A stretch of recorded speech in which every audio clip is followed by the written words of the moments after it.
Uhuru Muigai Kenyatta, ndugu yangu Mheshimiwa Stephen Kalonzo Musyoka,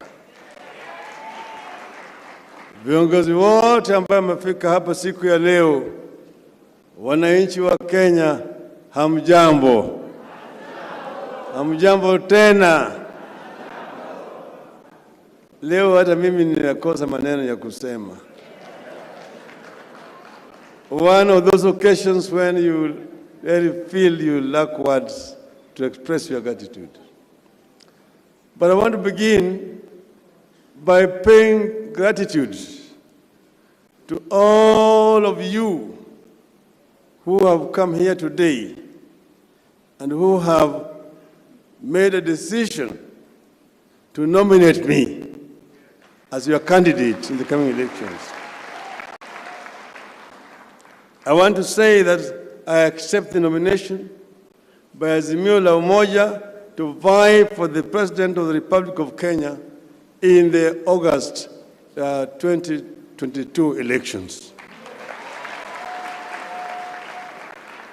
I accept this nomination with absolute gratitude and dedication to our people, our country, and all the leaders and parties that have endorsed this nomination.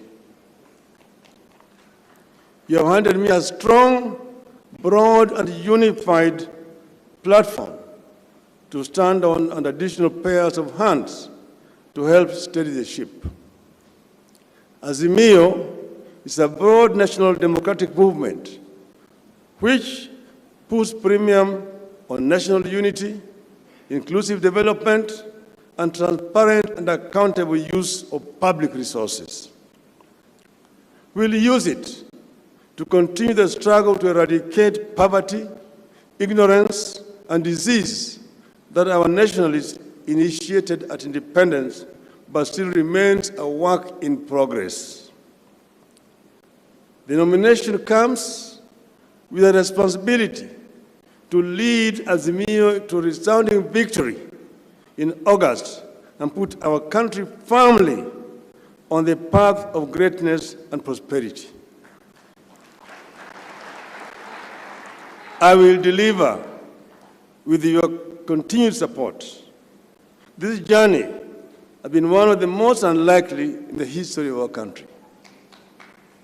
Nobody ever imagined that one day the parties and individuals that fought on opposite sides in 2013 and 2017 would unite.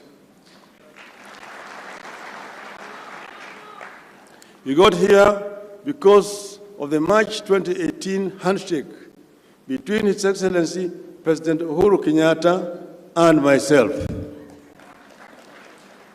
I take this opportunity to thank my friend and my brother, His Excellency President Uhuru Kenyatta, for this most unlikely journey that we started 4 years ago and which has changed the history and politics of this country.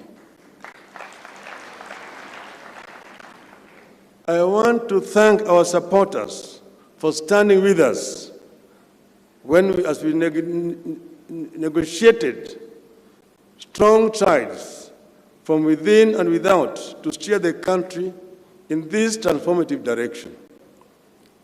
Mr. President, a few years ago, a newspaper commentator wrote, and I quote, "Often, when historians set about figuring where a nation took one course rather than another, they are most interested in who said what to whom at a meeting far from the public eye, whose true significance may have been missed even by those who took part in it," unquote. I remember the many meetings we held with the President, away from the public eye, as tension consumed our country, and our citizens and the international community called for leadership. Our people said, "Enough is enough, let us part ways." I recall those initial chilly meetings where we uttered nothing to each other, and how they later gave way to warm and brotherly chats that enabled us to take a journey down the memory lane and come to a conclusion that something must change. We agreed that Kenya is greater than the two of us, that Project Kenya has not quite taken off the way our founders envisaged, that we have been held back by artificial divisions. We agreed that it was within our ability to be the agent of change that is needed. These agreements are taking shape. They're the foundation of the diversity of our people coming together through Azimio la Umoja. At no time in recent history has so many parties agreed to come together in pursuit of a united country. Azimio is a family founded on conscious consent. Everyone feel at home.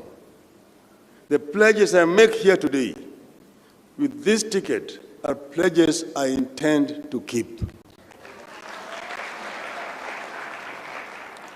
I pledge to lead an all-out war on poverty, unemployment, and hopelessness in Kenya, and actualize Article 43 of our Constitution, which guarantees Kenyans the rights to education, health, food, water, housing, and social security. No single Kenyan should ever feel forgotten in our country. I pledge to build an economy that helps every Kenyan make ends meet, put food on the table, pay school fees for their children, and save for the future, with a very deliberate focus on women.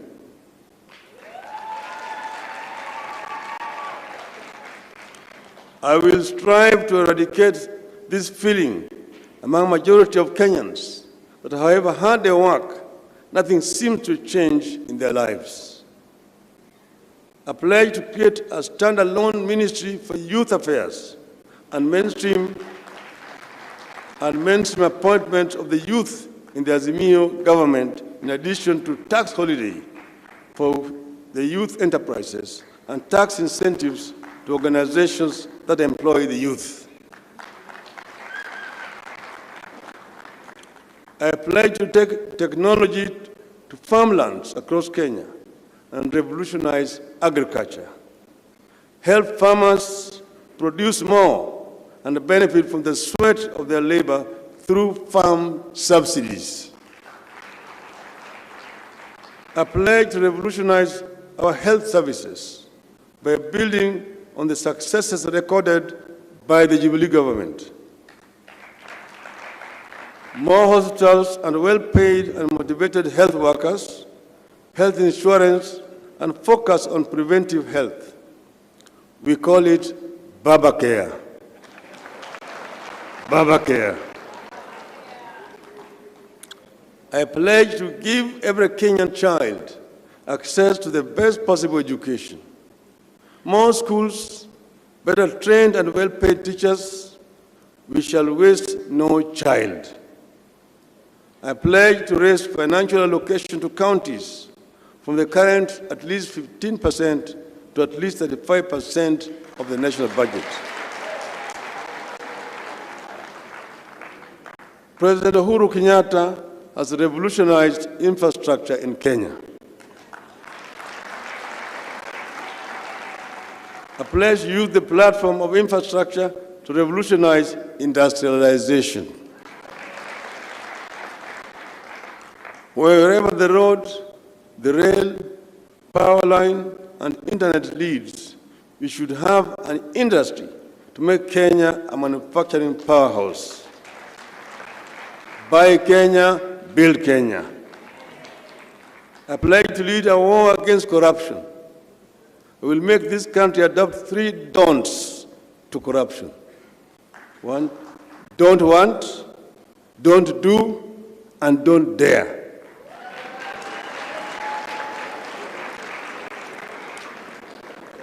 A pledge to create a civil service defined by discipline, hard work, high morale, efficiency, and high ethical standards, devoid of nepotism, tribalism, and favoritism. Civil servants should be assured that if they work hard, maintain a clean record, exercise discipline, then nothing will stand between them and rising to the top. A pledge to build on President Uhuru Kenyatta's record of putting Kenya at the center of regional, continental, and global engagements. Kenya must continue to champion Pan-Africanist ideals and remain a key actor on matters that concern the human race on the global stage. A pledge to tackle our public debt, negotiate repayment periods that are not stressful, invest in projects that give good returns, and borrow at a favorable interest rate when we have to. I pledge to build on the unity of this coalition and eliminate mistrust, unfair competition, and negative ethnicity among our people, the type of the country we have had during the struggle for independence. Under my watch, Kenyans will regard each other as brothers, sisters, and friends, not rivals and competitors. I need your support. I need your help. I will not fail you.